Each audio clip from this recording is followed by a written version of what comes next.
Good afternoon. Good afternoon, ma'am. Prayer. Good afternoon, ma'am. May God protect us both together. May God nourish and energize us both together. May we work together with great energy and strength. May our study and intellect be brilliant and effective. May we not have animosity or hatred towards each other.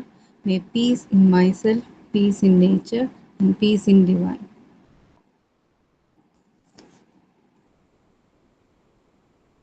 Sign in. Good afternoon, respected ma'am and my dear friends. I warmly welcome you all today's class. I hope today's session will be interesting and full of learning. Let us listen carefully and gain more knowledge. Thank you, ma'am, for guiding us. Thank you, friends.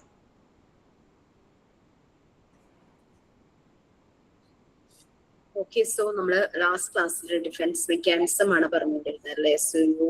think you all are ready for your term and examinations. Educational psychology question paper defense mechanism defense mechanism. Okay. Psychology questions tough fight. Okay, so share it.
text Yes, ma'am.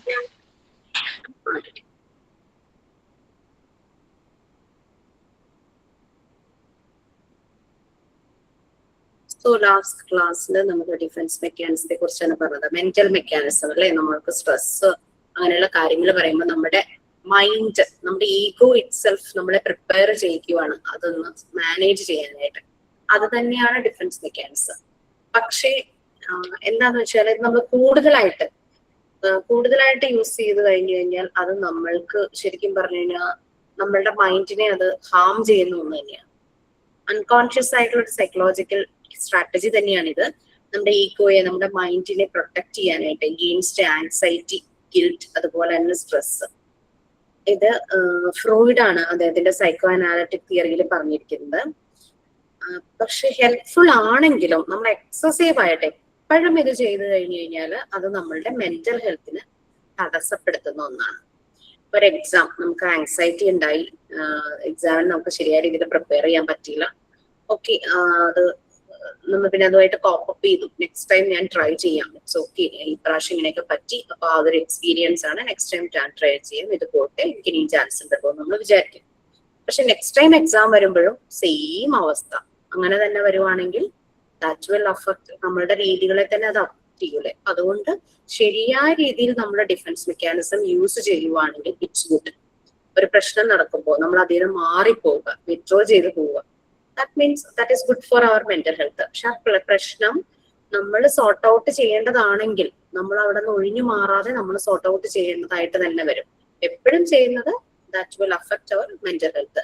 നമുക്ക് മനസ്സിലായിട്ട് നമ്മൾ അത് ചെയ്യാതെ പോയി പിന്നീട് നമുക്ക് guilty feeling തോന്നി, അയ്യോ എനിക്ക് ചെയ്യാമായിരുന്നു, ശരിയാക്കാമായിരുന്നു തോന്നിയിട്ട് കാര്യമില്ലല്ലോ, അത് നമ്മളുടെ മെന്റൽ ഹെൽത്തിനെ ബാധിക്കും. അപ്പൊ അങ്ങനെയാണ് നമ്മൾ എവിടെ വരെ പറഞ്ഞു ഡിഫൻസ് മെക്കാനിസം. സബ്സ്റ്റിറ്റ്യൂഷൻ വരെ പറഞ്ഞു നിർത്തി മാം. ഇനി സബ്ലിമേഷൻ. സബ്സ്റ്റിറ്റ്യൂഷൻ വരെ പറഞ്ഞു. Sublimation next. പ്രൊജക്ഷൻ ഒന്നുകൂടി പറഞ്ഞുതരോ? പ്രൊജക്ഷൻ ഓക്കെ, നമ്മളുടെ ഓൺ ട്രേറ്റ്സ്, ഇമോഷൻസ് വേറൊരാളിലേക്ക് അസൈൻ ചെയ്യുന്നതാണ് പ്രൊജക്ഷൻ എന്ന് പറയുന്നത്. നമ്മൾ പ്രൊജക്ട് ചെയ്യുന്നു, നമ്മൾ ട്രാൻസ്ഫർ ചെയ്യുന്നു, ഒരു തരം ഡിസ്പ്ലേസ്മെന്റ് നടക്കുകയാണ്. വരേണ്ട സ്ഥലത്ത് നിന്ന് വേറൊരു സ്ഥലത്തേക്ക് ഡിസ്പ്ലേസ് ചെയ്യിക്കുന്നു, ട്രാൻസ്ഫർ ചെയ്യിക്കുന്നു. അതാണ് പ്രൊജക്ഷൻ. നമുക്കൊരു ഡെഫിഷ്യൻസി എന്തെങ്കിലുമൊക്കെ ഉണ്ടാകും, സോ അങ്ങനെയൊക്കെ വരുമ്പോഴേക്കും നമുക്കത് വേറൊരാളിലേക്ക് നമ്മൾ അതിനെ സ്പെയർ ചെയ്യുന്നു. പലപ്പോഴും നമ്മൾ അതിനെ മാറ്റുന്നു, ആ ഷോർട്ട് ടേംസിനെ. ഇത് പ്രൊജക്ഷന്റെ ഒരു സ്പെഷ്യൽ ഫോം ഓഫ് പ്രൊജക്ഷൻ ആണ് ഡിസ്പ്ലേസ്മെന്റ് അല്ലെങ്കിൽ ട്രാൻസ്ഫറൻസ് എന്ന് പറയുന്നത്. അതായത് നമ്മുടെ ഇമോഷൻസിനെ ഒറിജിനൽ സൈഡിൽ നിന്ന് വേറൊരു സേഫർ സൈഡിലേക്ക് ടാർഗറ്റ് ചെയ്യുന്നു, ഒരു സബ്സ്റ്റിറ്റ്യൂട്ട് ടാർഗറ്റ്. അതായത് നമുക്കിപ്പോ ഒരു എക്സാമ്പിള്, നമുക്ക് ഭയങ്കര ദേഷ്യം വന്നിങ്ങനെ ഇരിക്കുവാണ്. നമ്മുടെ ആ ഒരു ഇമോഷൻ എന്ന് പറയുന്നത് അതാണ്, ആങ്കർ ആയിട്ടിരിക്കുക, ദേഷ്യം വരുവാണ്. പെട്ടെന്നായിരിക്കും ഒന്നും അറിയാത്ത നമ്മുടെ കുട്ടി നമ്മുടെ അടുത്തേക്ക് വരുന്നത്. അപ്പൊ എല്ലാം കൂടെ അതിന്റെ മുകളിലേക്ക് തീരും അല്ലെ. ഇപ്പോ ഹസ്ബൻഡ് ഓഫീസിൽ ഭയങ്കര സ്ട്രെസ്സും സ്ട്രെയിനും ആയിട്ട് വീട്ടിലേക്ക് വന്നു കയറുന്നു.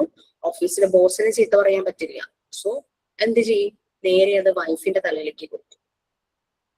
വേറൊരാളോട് പറയാൻ പറ്റാത്തത് വേറൊരാളിലേക്ക് തീർക്കുവാണ്. ആ ഇമോഷൻസ് എക്സ്പ്രഷൻ ചെയ്യാൻ പറ്റാത്തത്, അത് അൺഡിസൈറബിൾ ആയിട്ടുള്ള ഒരു ഇമോഷൻ. ദേഷ്യം ചെയ്തില്ലായിരുന്നു എസ്പോസ് സിനിമയിൽ ദിലീപ് ബോസിന്റെ അടുത്ത് ഒന്നും പറയാൻ പറ്റാത്ത കാരണം ദിലീപ് ചെന്ന് ബാത്റൂമിനകത്ത് കയറി ബക്കറ്റ് ചവിട്ടി പൊട്ടിക്കുന്ന ഒരു സീനില്ലേ, സെയിം പ്രൊജക്ഷൻ. കണ്ണാടി നോക്കി പറയാ, അങ്ങനെയൊക്കെയുള്ള രീതിയിലല്ലേ പ്രൊജക്ഷൻ. ഒരു സ്പെഷ്യൽ ഫോം ഓഫ് പ്രൊജക്ഷൻ ആണ് ഡിസ്പ്ലേസ്മെന്റ് അല്ലെങ്കിൽ ട്രാൻസ്ഫറൻസ്. ട്രാൻസ്ഫറൻസ് എന്ന് പറഞ്ഞാൽ emotions are transferring to others. എന്താ എന്തോ ഒരു പഴഞ്ചൊല്ലി പോലെ നമ്മൾ പറയുന്നത്, അങ്ങാടി തോറ്റതിന് അമ്മയോടുന്നു, അങ്ങനെ എന്തോ ഒരു ഇതില്ലേ, ഇതുമായിട്ട് കണക്ട് ചെയ്യാൻ പറ്റുന്ന സംഭവം തന്നെ. ഓക്കെ, സോ നെക്സ്റ്റ് സബ്ലിമേഷൻ അല്ലെ. Sublimation it's A form of mechanism of substitution. അപ്പൊ പല ഡിഫൻസ് മെക്കാനിസവും അങ്ങോട്ടും ഇങ്ങോട്ടും കണക്റ്റഡ് ആയിട്ട് നമുക്ക് തോന്നും. സബ്ലിമേഷൻ എന്ന് പറയുന്നത് സബ്സ്റ്റിറ്റ്യൂഷന്റെ വേറൊരു ഫോം തന്നെയാണ്. നമുക്ക് വായിക്കുമ്പോൾ രണ്ടും ഒരുപോലെ തന്നെയായിട്ട്.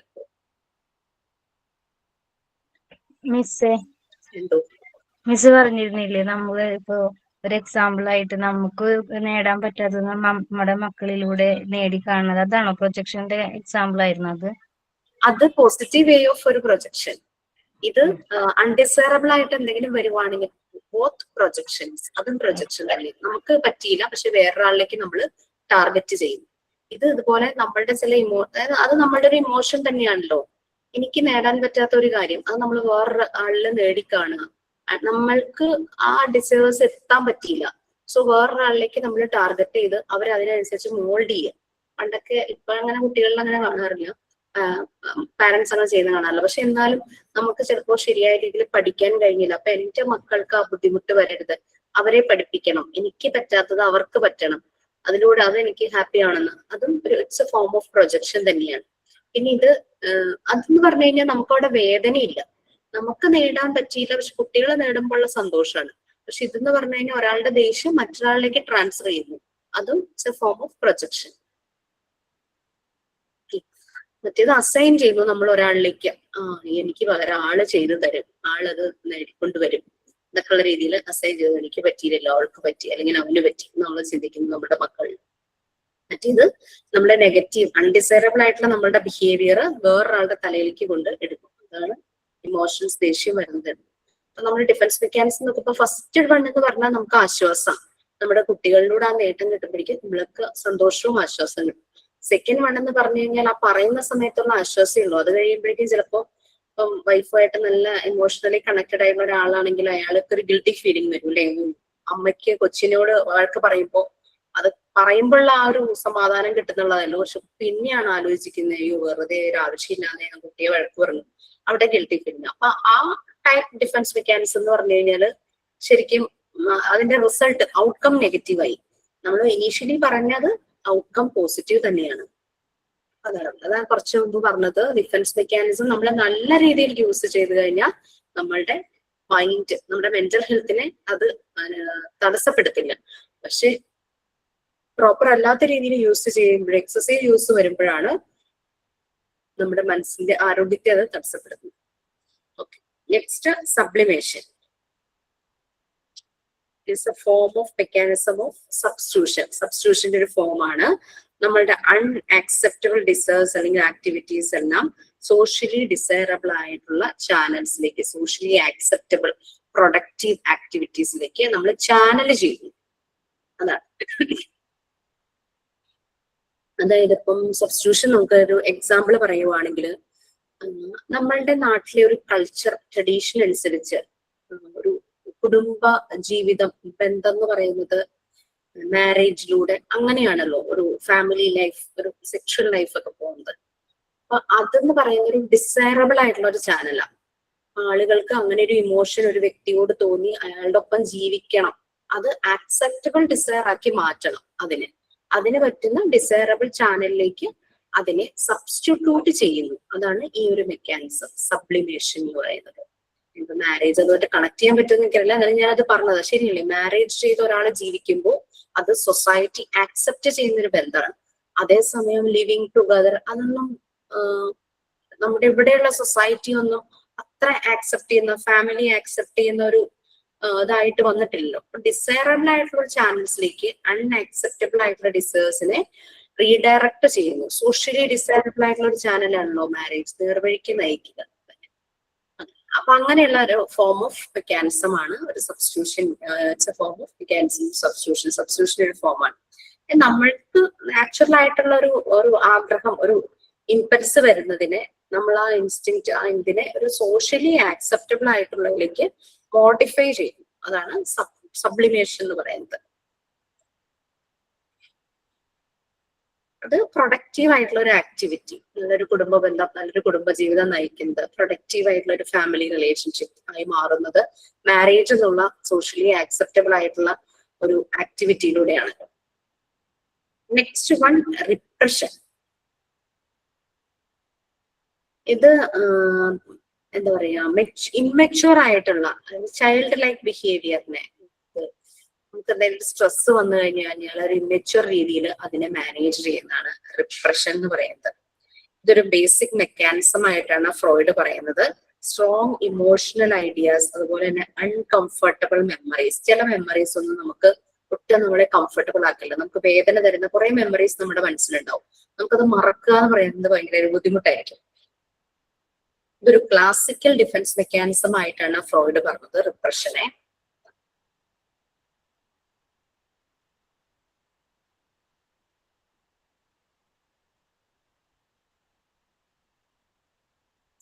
പറഞ്ഞ പോലെ വേർഡ് വെബിൽ ഇതിന്റെ മീനിങ് നിങ്ങൾ എല്ലാവരും നോക്കിയോ?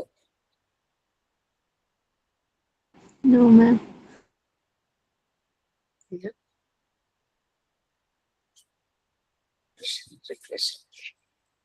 റിഗ്രഷൻ ആണ് കേട്ടോ. ഇമ്മെച്യൂർ ആ ഒരു വേർഡ് വിട്ടുപോയി. റിപ്രഷൻ. അപ്പൊ ഇതൊരു ക്ലാസിക്കൽ ഡിഫൻസ് മെക്കാനിസം ആണ് റിപ്രഷൻ എന്ന് പറയുന്നത്. രണ്ടെണ്ണം ഉണ്ട് കേട്ടോ, റിപ്രഷനും റിഗ്രഷനും ഉണ്ട്. Next one regression. Classical defence mechanism ആണ്. നമുക്ക് പലപ്പോഴും പല ഇമ്പൾസസും ഐഡിയാസും വരും. അത് ചില കാര്യങ്ങൾ നമ്മളെ ഭയങ്കരമായിട്ട് ടെൻഷൻ എടുപ്പിക്കും. ആങ്സൈറ്റി ഇഷ്യൂസ് ഉണ്ടായിരിക്കും. അതുപോലെ തന്നെ ഭയങ്കര അൺകംഫർട്ടബിൾ ആയിരിക്കും ആ ഒരു മെമ്മറി. അത് തടയാനുള്ള ഒരു ഡിഫൻസ് മെക്കാനിസം ആണ് റിപ്രഷൻ എന്ന് പറയുന്നത്.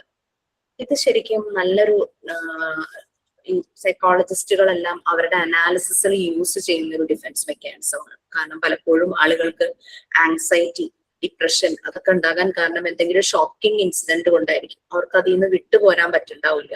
ആ മെമ്മറി അവരെങ്ങനെ ഹോണ്ട് ചെയ്തുകൊണ്ടിരിക്കും. വളരെ അൺകംഫർട്ടബിൾ ആയിരിക്കും.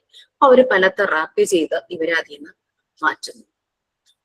അത് മറക്കാനും ആ ഒരു അൺപ്ലസന്റ് ആയിട്ടുള്ള ഇമോഷൻസും ഡിസേഴ്സിനെ എല്ലാം അതിനെല്ലാം എങ്ങനെ മാനേജ് ചെയ്യാനായിട്ട് അവരെ കേപ്പബിൾ ആക്കുന്നു. ആ ഒരു ഡിഫൻസ് മെക്കാനിസം ആണ് റിപ്രഷൻ. സ്പെല്ലിംഗ് ശ്രദ്ധിക്കട്ടെ, റിപ്രഷൻ ആണ്. നെക്സ്റ്റ് വൺ ആണ് റിഗ്രഷൻ എന്ന് പറയുന്നത്. റിപ്രഷൻ ഒരു ക്ലാസിക്കൽ ഡിഫൻസ് മെക്കാനിസം ആണ്. നമുക്കുണ്ടാകുന്ന ആങ്സൈറ്റി, ഏതെങ്കിലും ഒരു ബാഡ് ആയിട്ടുള്ള മെമ്മറി കാരണം നമുക്ക് പല ആങ്സൈറ്റിയും ഡിസോർഡറും ഒക്കെ ഉണ്ടാകുമ്പോൾ നമ്മൾ അതിനെ മറക്കാൻ ശ്രമിക്കുന്നു. ആ അൺകംഫർട്ടബിൾ ആയിട്ടുള്ള ഈവെന്റ്സ്, എന്തെങ്കിലും ഷോക്കിംഗ് ഇൻസിഡന്റ് അതൊക്കെ നമ്മൾക്ക് ഇനി ആലോചിക്കേണ്ട, അത് മറക്കാനായിട്ട് നമ്മൾ ശ്രമിക്കുന്നതാണ് റിപ്രഷൻ എന്ന് പറയുന്നത്. Okay, next one regression. Regression ആണ് ഒരു കുട്ടിയെ പോലെ ആ രീതിയിൽ ചൈൽഡിഷ് ആയിട്ട് ഇമ്മെച്യൂർ ആയിട്ടുള്ള രീതിയിൽ നമ്മൾ ഡീൽ ചെയ്യുന്നതാണ് റിപ്രഷൻ എന്ന് പറയുന്നത്. അതായത് ചില ആളുകൾ പലപ്പോഴും എന്തെങ്കിലുമൊക്കെ പ്രോബ്ലംസ് ലൈഫിൽ ഉണ്ടാവുകയാണെങ്കിൽ, എന്തോ സ്ട്രെസ്സോ സ്ട്രെയിനോ അങ്ങനെയൊക്കെയുള്ള ലൈഫ് വരുവാണെങ്കിൽ അവരതിനെ ഒരു ചിലരതിനെ നല്ല രീതിയിൽ മെച്യൂർ വേയിൽ മാനേജ് ചെയ്യും, ചിലരതിനെ ഒരു ഇമ്മച്യൂർ, ഒരു കുട്ടികളെ പോലെ ആ രീതിയിലായിട്ടുള്ള ബിഹേവിയർ കാണിക്കും. ഇങ്ങനെയുള്ള പെയിൻ അങ്ങനെ ഇങ്ങനെയൊക്കെ വരുമ്പോൾ, ഒരു കോൺഫ്ലിക്റ്റോ ടെൻഷനോ അങ്ങനെയൊക്കെ വരുമ്പോൾ ആളുകൾ, ഒരു നോർമൽ ആയിട്ട് ആളുകൾ അതിനെ മെച്യൂർ ആയിട്ട് ഡീൽ ചെയ്യുമ്പോൾ, പ്രായമുള്ള ആളുകളാണെങ്കിൽ പോലും അവരതിനെ ഒരു ചൈൽഡിഷ് മാനറിൽ കുട്ടികളെ പോലെ ഡീൽ ചെയ്യാൻ തുടങ്ങും. ചിലപ്പോൾ വല്ലാതെ കരയും, ചിലപ്പോൾ ഡിസ്റ്റർബ്ഡ് സ്ലീപ്പ് ആയിരിക്കും. കുട്ടികളൊക്കെ ആണെങ്കിൽ ബെഡ് വെറ്റിംഗ് നടക്കും, യൂറിൻ പാസ് ചെയ്യും ബെഡിൽ തന്നെ, അങ്ങനെ ബെഡ് വെറ്റിംഗ് അങ്ങനത്തെ കാര്യങ്ങളല്ലാതെ. അപ്പൊ ഇങ്ങനെ ഒരു മോഡ് ഓഫ് ബിഹേവിയർ ആണ്. ചില കുട്ടികള് തമ്പ് സക്ക് ചെയ്യും, എന്തെങ്കിലും ഒരു പ്രശ്നം. ഇപ്പൊ ആരെങ്കിലും അമ്മ വഴക്ക് പറയുമ്പോ പെട്ടെന്ന് അങ്ങ് വിരലങ്ങ് വായിലേക്ക് വെക്കും, എന്തെങ്കിലും കാരണം കൊണ്ട്.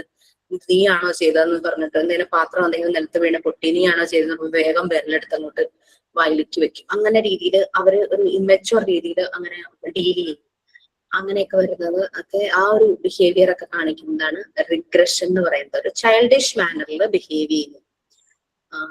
എന്തെങ്കിലും ഒരു ഡിസയേഴ്സ് വരുമ്പോൾ, ഒരു അൺഡിസറബിൾ ആയിട്ടുള്ള എന്തെങ്കിലും ഒരു ഇമോഷൻസോ കാര്യങ്ങളും വരുമ്പോൾ അവർ നേരെ കുട്ടികളെ പോലെ ബിഹേവ് ചെയ്യാൻ തുടങ്ങും. ഒരു മെച്യൂർ അല്ലാതെ, വലിയ ആൾക്കാരും ഒരു കുട്ടിയെ പോലെ മെച്യൂർ ബിഹേവ് ചെയ്യാനായിട്ട് തുടങ്ങും.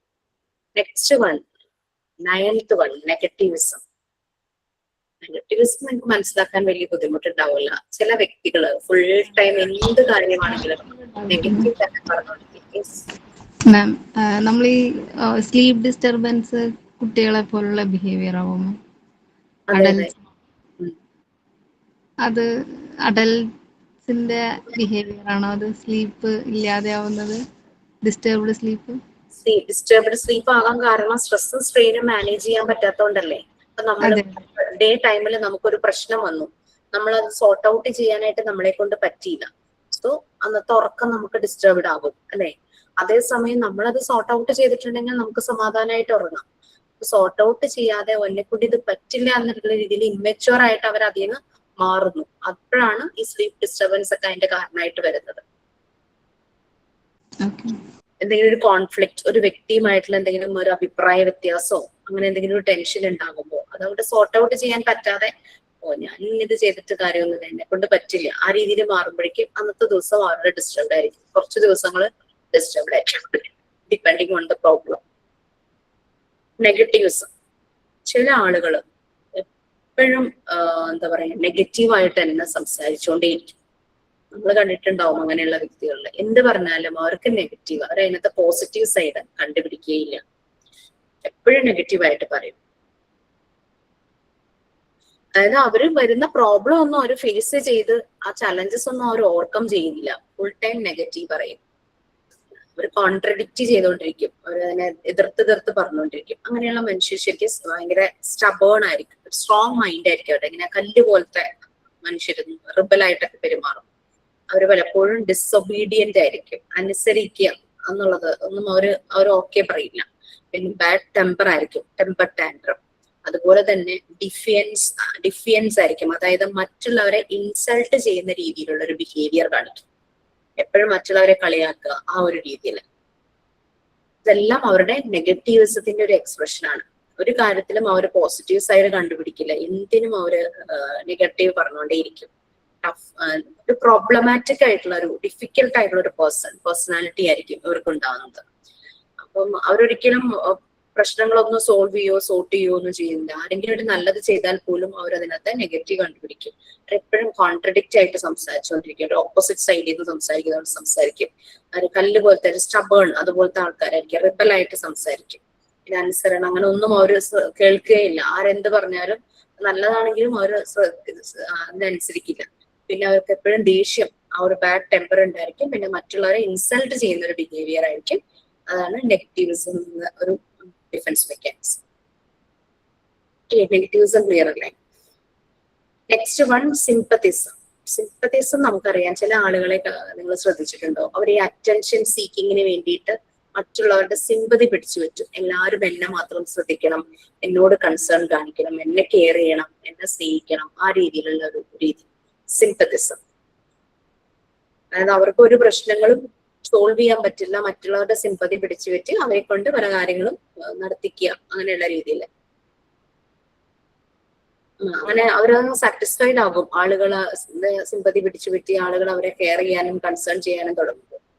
അറ്റൻഷൻ സീക്കിംഗ് പോലെ. അതുപോലെ തന്നെ ഒരു ഡിഫിക്കൽട്ട് സിറ്റുവേഷനും അവർ മാനേജ് ചെയ്യില്ല. മറ്റുള്ളവരുടെ അങ്ങനെ എപ്പോഴും ഇങ്ങനെ കരഞ്ഞ് മറ്റുള്ളവരുടെ സിമ്പതി അറ്റൻഷനും പിടിച്ചു പറ്റും. എന്നിട്ട് അവരെ കൊണ്ട് എല്ലാ കാര്യങ്ങളും ചെയ്യിക്കും. നമുക്ക് നിങ്ങൾക്ക് അങ്ങനെ ഒരു എക്സ്പീരിയൻസ് ഉണ്ടോന്ന് അറിയില്ല. കോമൺലി കണ്ടിട്ടുള്ള ഒരു കേസാണ്. ഈ സ്കൂളുകളിൽ നമ്മൾ പഠിക്കുമ്പോൾ നമ്മുടെ ക്ലാസ്സിൽ ഇപ്പോൾ ഒരു കുട്ടിയെങ്കിലും കാണുന്ന എനിക്ക് തോന്നുന്നത്. അതായത് എക്സാം ടൈം ആകുമ്പോഴേക്കും അയ്യോ ഞാനൊന്നും പഠിച്ചിട്ടില്ല നമ്മൾ കരച്ചിലും ബഹളം. അപ്പൊ നമ്മൾ എന്ത് ചെയ്യും, നമ്മൾ പഠിച്ചു മാറ്റി വെച്ചിട്ട് ഈ കുട്ടിയെ ഹെൽപ്പ് ചെയ്യലായിരിക്കും. എന്നിട്ട് എന്ത് പറ്റും, ആള് നല്ല സ്മാർട്ടായിട്ട് എല്ലാം പഠിച്ചത് പോകും, നമ്മളെവിടെ എത്തിയിട്ടുണ്ടാവില്ല. എനിക്കൊക്കെ അനുഭവം ഉണ്ടായിട്ടുണ്ട്, അതുകൊണ്ട് പറഞ്ഞത്. അതൊക്കെ ഒരു സിമ്പത്തിസത്തിന്റെ ഒരു ഭാഗമാണ്. പിന്നെ വിഡ്രോവൽ നമ്മൾ റൈറ്റ് വേയില് യൂസ് ചെയ്ത് എല്ലാ ഡിഫൻസ് മെക്കാനിസവും റൈറ്റ് വേയില്, most of the defence mechanism, നെഗറ്റീവിസത്തിലൊന്നും പോസിറ്റീവ് ആയിട്ടുള്ള ഒരു ഡിഫൻസ് മെക്കാനിസം ഞാൻ കാണുന്നില്ല. എല്ലാം ഒരു റൈറ്റ് വേയില് യൂസ് ചെയ്ത് കഴിഞ്ഞാൽ വളരെ ഹെൽപ്ഫുൾ ആണ്. വിഡ്രോവൽ അതിന്റെ ഒന്നാണ്. ഭയങ്കരമായിട്ട് രണ്ടുപേര് തമ്മിൽ വഴക്കുണ്ടാക്കുന്നു, നമ്മൾ അവിടെ പോയി സംസാരിച്ചിട്ട് കാര്യമില്ലാന്ന് നമുക്ക് മനസ്സിലാവുകയാണെങ്കിൽ നമ്മൾ അതിൽ നിന്ന് വിഡ്രോ ചെയ്യുന്നു. That's good defence mechanism. അതേസമയം നമ്മൾ ഇടപെടുന്നതാണെങ്കിൽ നമ്മൾ ഇടപെട്ടിട്ട് കാര്യമില്ല, ഇടപെടേണ്ട ആവശ്യമില്ല എന്ന് നമുക്ക് മനസ്സിലായിട്ടുണ്ടെങ്കിൽ നമ്മൾ അവിടെ നിന്ന് ഒഴിഞ്ഞു മാറുക തന്നെയാണ് ഏറ്റവും നല്ലത്. That's a good defence mechanism. So it can be helpful when used in a right way. ഞാൻ ക്വസ്റ്റ്യൻ ചോദിക്കാറുണ്ട് കേട്ടോ അങ്ങനെ, which defence mechanism is very useful when used in right way എന്ന് ചോദിച്ചിട്ട് അങ്ങനെ ചോദിക്കാറുണ്ട്. പലതിനും പല പോസിറ്റീവ്സ് ഉണ്ട്, പക്ഷെ കുറെ കൂടെ നമുക്ക് ഏറ്റവും നല്ലപോലെ കണക്ട് ചെയ്യാൻ പറ്റുന്നത് വിഡ്രോവൽ എന്നുള്ളൊരു ഡിഫൻസ് മെക്കാനിസം ആണ്.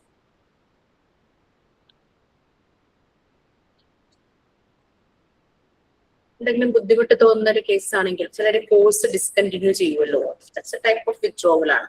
കോഴ്സ് ഡിസ്കണ്ടിന്യൂ ചെയ്യുമ്പോൾ ഭയങ്കര ബുദ്ധിമുട്ട് തോന്നുവാണെങ്കിൽ ആണെങ്കിൽ കോഴ്സ് ഡിസ്കണ്ടിന്യൂ ചെയ്ത് പോകുന്നു, ജോലി വേണ്ടാന്ന് വെച്ച് പോകുന്നു, പിന്നെ ബന്ധങ്ങൾ ഉപേക്ഷിച്ചു പോകുന്നു. ഇതൊക്കെ ഒരു ടൈപ്പ് ഓഫ് വിഡ്രോവൽ ആണ്.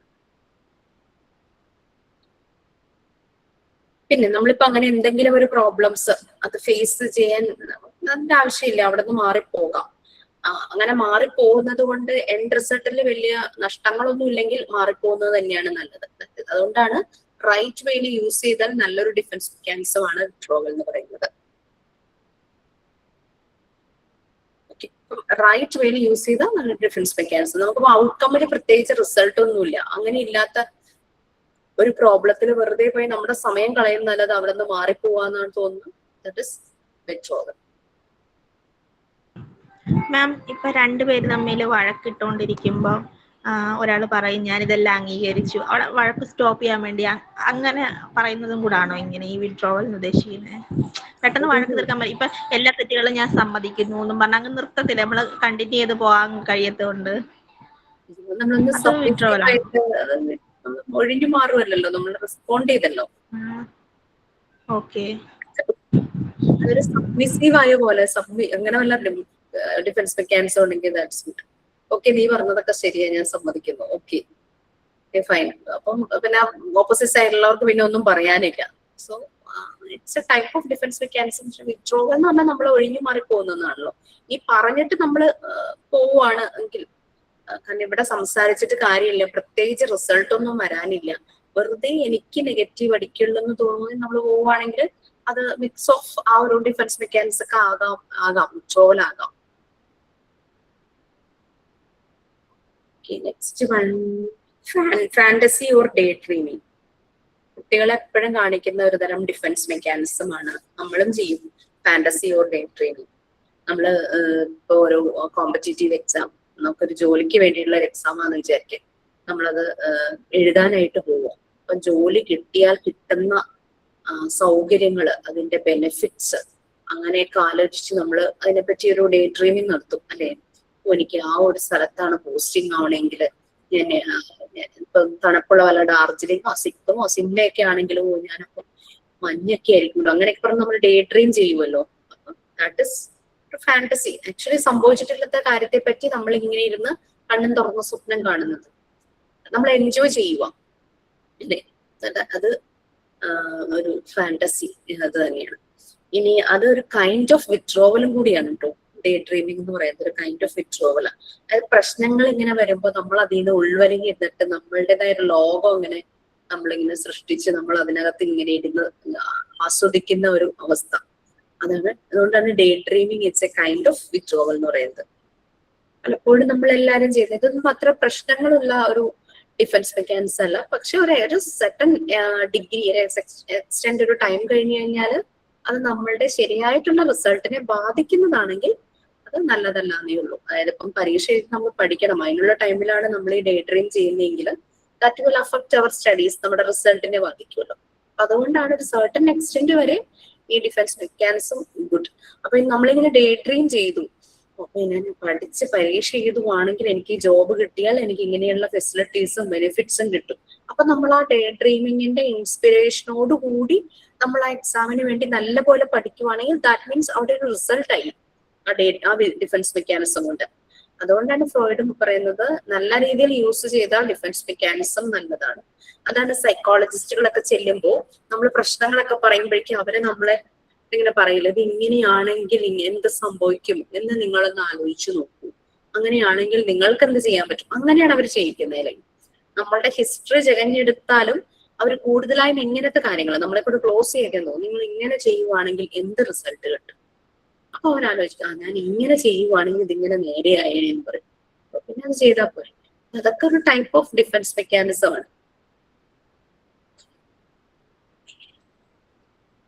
നമ്മളുടേതായ ഒരു ഫാന്റസി വേൾഡ് ഒക്കെ ക്രിയേറ്റ് ചെയ്ത് നമ്മൾക്ക് എന്തെങ്കിലും ഫെയിലിയർ വരുന്നതിന് നമുക്ക് ഫേസ് ചെയ്യാതിരിക്കാനൊക്കെ ആയിട്ടുള്ള ഒരു ഫാന്റസി.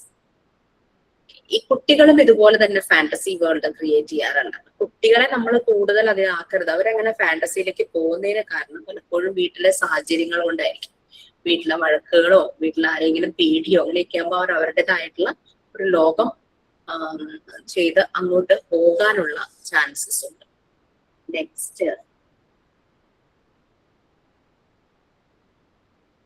അങ്ങനെ ഇതൊക്കെ കൂടാതെ വേറെയും ഡിഫൻസ് മെക്കാനിസം ഉണ്ടെന്നാണ് പറയുന്നത്. there are other adjustment mechanism. നമ്മളുടെ മൈൻഡിനെ കോപ്പപ്പ് ചെയ്യാൻ വേണ്ടി അഡ്ജസ്റ്റ് ചെയ്യാൻ വേണ്ടി യൂസ് ചെയ്യുന്ന മെക്കാനിസം എന്ന് അറിയപ്പെടുന്നത്. അതുകൊണ്ടാണ് അഡ്ജസ്റ്റ് മെക്കാനിസം എന്ന് പറയുന്നത്. Such as dissolution, egocentrism, reaction formation and others. അങ്ങനെ പല രീതിയിലുള്ളത് ഉണ്ട് ഡിഫൻസ് മെക്കാനിസം. നെക്സ്റ്റ് അതിലെ ഒരെണ്ണം റിയാക്ഷൻ ഫോർമേഷൻ.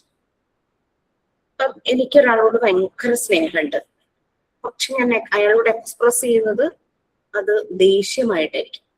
ചില പാരന്റ്സ് ഉണ്ട് കുട്ടികളോട് ഭയങ്കര സ്നേഹം, പക്ഷെ ഞാനത് പ്രകടിപ്പിച്ചു കഴിഞ്ഞാൽ അതൊരു മോശമായി പോയാലോ എന്ന് വിചാരിച്ചിട്ട് ഭയങ്കര സ്ട്രിക്റ്റും ദേഷ്യവും പണിഷ്മെന്റും ഡിസിപ്ലിനും. അങ്ങനെ ചില കേസസിൽ ഈ ലവേഴ്സ്, ഒരു ബോയ്ക്കൊരു ഗേളിനെ ഇഷ്ടമാണെന്ന് വിചാരിച്ചു, എക്സ്പ്രസ് ചെയ്തിട്ടില്ല, ഇഷ്ടം എക്സ്പ്രസ് ചെയ്തിട്ടില്ല എന്ന് വിചാരിക്കും.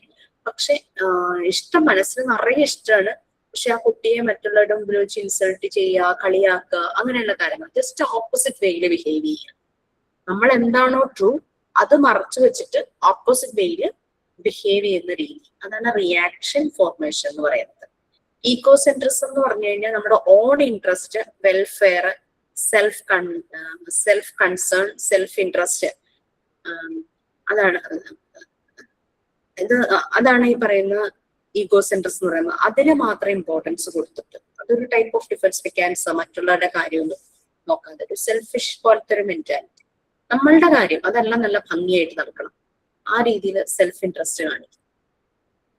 ഈ ഡിസൊല്യൂഷൻ എന്ന് പറഞ്ഞു കഴിഞ്ഞാൽ ബ്രേക്കപ്പ് പോലുള്ളതാണ്. നമുക്കൊരു ഇതുമായിട്ട് കണക്ഷൻ വേണ്ട, അത് നമ്മളെ വല്ലാതെ ബാധിക്കും എന്നുണ്ടെങ്കിൽ നമ്മൾ അതിൽ നിന്ന് മാറിപ്പോകും, ഒരു ബ്രേക്കപ്പ് പോലെ.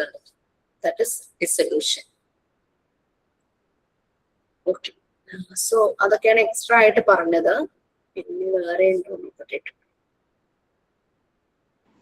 ഈഗോസെൻട്രിസം ഒന്നും കൂടി പറയാമോ? ഈഗോസെൻട്രിസം എന്ന് പറഞ്ഞു കഴിഞ്ഞാൽ സെൽഫ് ഇൻട്രസ്റ്റ്, സെൽഫിഷ്. അതായത് ചില ആളുകളില്ലേ സ്വന്തം കാര്യം മുറ പോലെ എന്ന് പറയുന്നത്, ബാക്കിയുള്ളവർ എന്തൊക്കെ സംഭവിക്കണം അത് അവർ ചെയ്യില്ല, അവരുടെ കാര്യം അവർ ഭംഗിയാക്കാൻ നോക്കും. അതായത് വേറെ എന്തിനെങ്കിലും ഇടപെട്ട് കഴിഞ്ഞു കഴിഞ്ഞാൽ എനിക്ക് എന്തെങ്കിലും പ്രശ്നം പറ്റിയാലോ അല്ലെങ്കിൽ എന്റെ കാര്യങ്ങൾ ശരിയായില്ലെങ്കിലോ അങ്ങനെ തോന്നുന്ന വ്യക്തികളുടെയാണ് ഈഗോ സെൻട്രിസം എന്നുള്ള രീതിയിൽ അവർ ഡിഫൻസ് മെക്കാനിസം കാണിക്കും. അവരെപ്പോഴും അവരുടെ താല്പര്യങ്ങൾക്ക് മുൻതൂക്കം കൊടുക്കും. അതാണ് ഈഗോ സെൻട്രിസം. പിന്നെ ഡിനയൽ എന്നൊരു ഡിഫൻസ് മെക്കാനിസം ഉണ്ട്. ഇത് റിയാലിറ്റി ഫാക്ട് അതിനെ ആക്സെപ്റ്റ് ചെയ്യാൻ പറ്റാതിരിക്കുക, അതാണ് ഡിനയൽ. ഇപ്പൊ ഒരു ആൾക്ക് സുഖമില്ലാതെ ഹോസ്പിറ്റലിൽ അഡ്മിറ്റ് ചെയ്യുന്നു, ഡയഗ്നോസ് ചെയ്തപ്പം ആൾക്ക് ഒരു ലൈഫ് ത്രെട്ടനിങ് ഡിസീസ് എന്ന് വിചാരിക്കാം. വളരെ ഹെൽത്തി ആയിട്ടൊക്കെ നടക്കുന്ന വ്യക്തിയായിരിക്കും. പെട്ടെന്ന് ലൈഫ് ത്രെട്ടനിങ് ഒരു ക്യാൻസർ ആണെന്ന് പറയുമ്പോഴേക്കും പെട്ടെന്ന് അത് ആക്സെപ്റ്റ് ചെയ്യില്ല അല്ലെ, അവരത് ഡിനൈ ചെയ്യും. അവർ മെഡിക്കൽ അത് അതിനുള്ള ട്രീറ്റ്മെന്റ് എടുക്കാനൊന്നും തയ്യാറാകില്ല. കാരണം എനിക്കത് വരില്ല, എനിക്കത് ഉണ്ടാവില്ല എന്നുള്ള രീതിയിൽ അവർ ഡിഫെൻഡ് ചെയ്യും. കാരണം അവർക്ക് എനിക്ക് ആ ഒരു അസുഖമാണെന്ന് ആക്സെപ്റ്റ് ചെയ്യാൻ പറ്റാതിരിക്കുക. അതൊരു ടൈപ്പ് ഓഫ് ഡിഫൻസ് മെക്കാനിസം ആണ്, ദാറ്റ് ഇസ് ഡിനയൽ.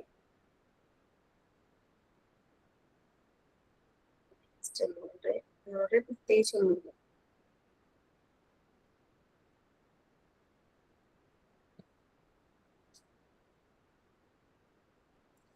അൺഡൂയിങ് ഒരു ഡിഫൻസ് മെക്കാനിസം ഉണ്ട്, UNDOING.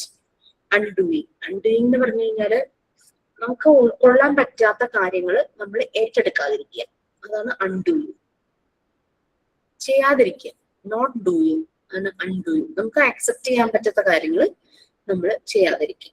ഒരാൾ വന്നിട്ട് എന്തെങ്കിലും ഒരു കേസ് കൊടുത്തേക്കുവാന്ന് വിചാരിച്ചു കോടതിയില്, നമ്മൾക്കറിയാവുന്ന ഒരു വ്യക്തിയാണ്, അപ്പൊ നമ്മളുടെ അടുത്ത് പറയാണ് അയാൾക്കെതിരായിട്ട് സാക്ഷി പറയണം. പക്ഷെ നമുക്കത് ആക്സെപ്റ്റ് ചെയ്യാൻ പറ്റുന്ന ഒരു കാര്യമല്ല.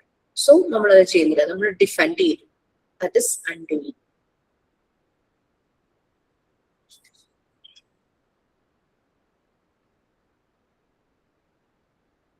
ഓക്കെ, അപ്പൊ ഇതാണ് ഡിഫൻസ് മെക്കാനിസം. ഇതൊരു ടൈപ്പ് ഓഫ് മെന്റൽ മെക്കാനിസം ആണ്. ഓരോ സ്റ്റേറ്റ്മെന്റും എന്താണെന്ന് കറക്റ്റ് മനസ്സിലാക്കി കഴിഞ്ഞു കഴിഞ്ഞാൽ നമുക്ക് എക്സാംസിന് അത്ര ബുദ്ധിമുട്ട് വരില്ല. കറക്റ്റ് വേയിൽ യൂസ് ചെയ്ത് കഴിഞ്ഞാൽ പല ഡിഫൻസ് മെക്കാനിസവും നമുക്ക് ഹെൽപ്ഫുൾ ആണ്. വിഡ്രോവൽ അതിലൊന്നാണ്. കറക്റ്റ് വേയിൽ യൂസ് ചെയ്ത് കഴിഞ്ഞാൽ നമുക്ക് ഹെൽപ്ഫുൾ. പക്ഷെ നെഗറ്റീവ്സം ഒന്നും അതല്ല, അത് നമുക്ക് ഹെൽപ്ഫുൾ ആയിട്ടുള്ള ഒരു ഡിഫൻസ് മെക്കാനിസം അല്ല നെഗറ്റീവ്സം എന്ന് പറയുന്നത്. പിന്നെ അതുപോലെ തന്നെ അപ്പൊ അങ്ങനെയുള്ള കാര്യങ്ങൾ. സിമ്പത്തിസം ഒരു സുഖമുള്ള ഡിഫൻസ് മെക്കാനിസം അല്ല, വേറൊരാളെ നമ്മൾ മിസ്യൂസ് ചെയ്യുന്ന പരിപാടിയാണല്ലോ. യെസ്, റാഷണലൈസേഷൻ എന്ന് പറയുമ്പോ നമ്മളുടെ തെറ്റ് നമ്മൾ തന്നെ ന്യായീകരിക്കണേനല്ലേ പറയുന്നത്? ജസ്റ്റിഫിക്കേഷൻ, നമ്മളുടെ അൺആക്സെപ്റ്റബിൾ ആയിട്ടുള്ള ബിഹേവിയർ ഫീലിങ്സിനെ ജസ്റ്റിഫൈ ചെയ്യുന്നു. റീസൺലി എന്തോ ഉണ്ടായിരുന്നു അതങ്ങനെ, എല്ലാവരുടെ സംസാരിച്ചപ്പോ എനിക്ക് അങ്ങനെ ഫീൽ ചെയ്തു, ഇയാള് സ്വന്തം കാര്യം ജസ്റ്റിഫൈ ചെയ്യുവാണല്ലോ എന്നുള്ള രീതിയിൽ തോന്നി. റാഷണലൈസേഷൻ, യെസ്, ഞങ്ങളൊരു പോസ്റ്റ് ചെയ്യുന്നുണ്ടായിരുന്നു. അപ്പൊ അതിലൊരു പ്രസന്റേഷൻ ചെയ്യണം, എല്ലാവരും ഒരു 10 minutes നമ്മൾ സ്ലൈഡൊക്കെ പ്രിപ്പയർ ചെയ്ത് പ്രസന്റ് ചെയ്യണം. അപ്പൊ ഒരു ദിവസം 8 പേരെങ്കിലും 8-10 പേര് അത്രയും കാണും, ഒരാൾക്ക് 10 minute വെച്ചിട്ട്. അപ്പൊ ഒരു മാം ഫസ്റ്റ് പ്രസന്റേഷൻ ചെയ്യാനായിട്ട്, ഫസ്റ്റ് അല്ല 2 പേര് കഴിഞ്ഞപ്പോൾ മൂന്നാമതാ മാഡത്തിന്റെ മൂന്നാമത് ചെയ്യാനായിട്ട് തുടങ്ങിയപ്പോ എന്ത് ചെയ്തിട്ടും സ്ക്രീൻ ഷെയറിങ് ശരിയാവണില്ല, എന്തോ ഇഷ്യൂസ്. അപ്പോ സമയം ഇങ്ങനെ പോയിക്കൊണ്ടിരിക്കുകയല്ലേ, എന്തായാലും ഓൾറെഡി ഇനി ചെയ്യാൻ ആൾക്കാരുണ്ട്. അപ്പൊ സാറ് പറഞ്ഞു എന്നാ ഒന്ന് റിലാക്സ് ചെയ്തു. അപ്പൊ ഒരു റിലാക്സേഷനും കിട്ടും, ഒന്ന് റെഡി ആയിട്ട് വന്നാൽ മതി, അടുത്ത ആള് പ്രസന്റ് ചെയ്യട്ടെ എന്നാണ്. അപ്പൊ ആൾ എന്ത് ചെയ്തിട്ട് സമ്മതിച്ചില്ല. ഇല്ല, ഞാൻ തന്നെ ചെയ്യും, ഞാൻ തന്നെ ചെയ്തോളാം, അല്ലെങ്കിൽ ആർക്കെങ്കിലും ഷെയർ ചെയ്യോ, അവര് ഷെയർ ചെയ്തോളൂ എന്ന് പറഞ്ഞപ്പോ മെയിൽ ചെയ്യോ വാട്സപ്പ് ചെയ്യോ ചെയ്യുക, അവർ ഷെയർ ചെയ്ത് വന്നപ്പോഴും ഇല്ല ഞാൻ തന്നെ ചെയ്യും, ഞാൻ തന്നെ. ഞങ്ങൾ ഏകദേശം ഒരു 10 minutes കൂടുതൽ ആ ഒരു വ്യക്തി അത് റെഡിയാക്കണവരെ വെയിറ്റ് ചെയ്യും. അപ്പൊ അതെന്ന് പറഞ്ഞു കഴിഞ്ഞാൽ ഒരു റാഷണലൈസേഷൻ. പുള്ളിക്കാരി അതിന് കൊടുത്തൊരു ജസ്റ്റിഫിക്കേഷൻ എന്ന് പറഞ്ഞു കഴിഞ്ഞാല് ഞാൻ തന്നെ അത് ചെയ്യേണ്ടത്, ഞാൻ അവിടെ ചെയ്തില്ലെങ്കിൽ അത് ശരിയാകില്ല.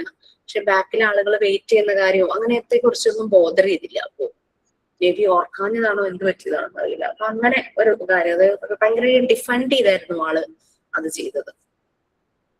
ജസ്റ്റിഫൈ ചെയ്യുവാണ്, അത് ഇപ്പൊ ശരിയാവും, അത് ഞാനിപ്പോ തന്നെ ശരിയാക്കാം എന്നുള്ള രീതിയിൽ ഒരു ജസ്റ്റിഫൈ ചെയ്ത് അങ്ങനെ ചെയ്തു. പിന്നെ മറ്റുള്ളവരോട് അതിനെ പ്രോഗ്രാമിന് ശേഷം ഗ്രൂപ്പ് മെമ്പേഴ്സിനോട് പറഞ്ഞപ്പോഴും ഞാൻ അത് അങ്ങനെ ചെയ്തത് നിങ്ങൾക്കൊക്കെ ഒരു ഇൻസ്പിറേഷൻ ആയില്ലേ എന്നുള്ള രീതിയിലൊക്കെ പറഞ്ഞു. ആ ഒരു പ്രസൻസ് ഓഫ് മൈൻഡ് ഞാൻ കാണിച്ചില്ല. So that is the justification she കണ്ടത്. റാഷണലൈസേഷൻ. ഓക്കെ, സിമ്പിൾ ക്വസ്റ്റ്യൻസ് ആയിരിക്കും. ഇതിന് ക്വസ്റ്റ്യൻസ് ഇട്ടിട്ടില്ല ഇതുവരെ, കാരണം ഇത് ചാപ്റ്റർ എടുത്തു കഴിഞ്ഞാൽ നമ്മൾ കുറച്ച് കാര്യങ്ങൾ ക്ലാസ്സിൽ ഡിസ്കസ് ചെയ്യുള്ളൂ, എന്നിട്ട് ഇടാന്ന് വിചാരിച്ചു. അപ്പം അതിന്റെ മോക്ക് ടെസ്റ്റും പഴയതൊന്നും തരില്ല, പുതിയതായിട്ട് ചെയ്തിട്ട് മോക്ക് ടെസ്റ്റ് ചെയ്യാൻ വിചാരിച്ചു. ഡിഫറൻസ് മെക്കാനിക്സിന്റെ എന്തെങ്കിലും എക്സാമ്പിൾസ് ഉണ്ടോ നോക്കട്ടെ കേട്ടോ.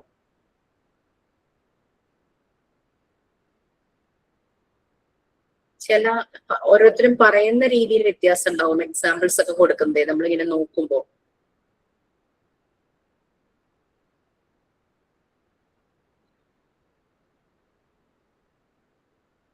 മാം, നമ്മളുടെ ക്വസ്റ്റ്യൻ പേപ്പേഴ്സ് ഒക്കെ നമ്മളുടെ സ്മാർട്ട് സ്റ്റഡിയിൽ നിന്ന് പ്രിപ്പയർ ആവുന്നതാണോ മാം? അതോ പുറമേ?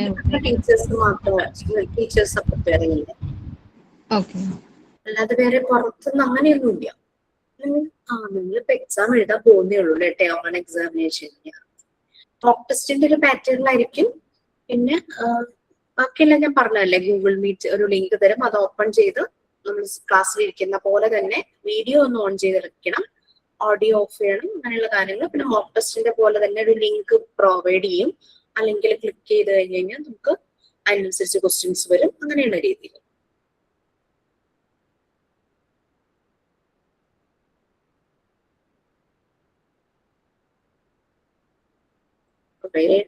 നെറ്റ് നോക്കിക്കഴിഞ്ഞാൽ കുറെ എക്സാമ്പിൾസ് ഉണ്ട്, ചിലതൊക്കെ നമ്മളെ കൺഫ്യൂസ് ചെയ്യിക്കുന്നത്, അതുകൊണ്ടാണ് സിമ്പിൾ ആയിട്ട് പറഞ്ഞത്. കാരണം ഇത് സൈക്കോളജി ഒക്കെ പഠിക്കുന്നവർക്ക് കുറെ കൂടെ ഇത് ഡീറ്റെയിൽ ആയിട്ട് സ്റ്റഡി ചെയ്യാം, പ്രോജക്റ്റ് ഒക്കെ പ്രിപ്പയർ ചെയ്യാം.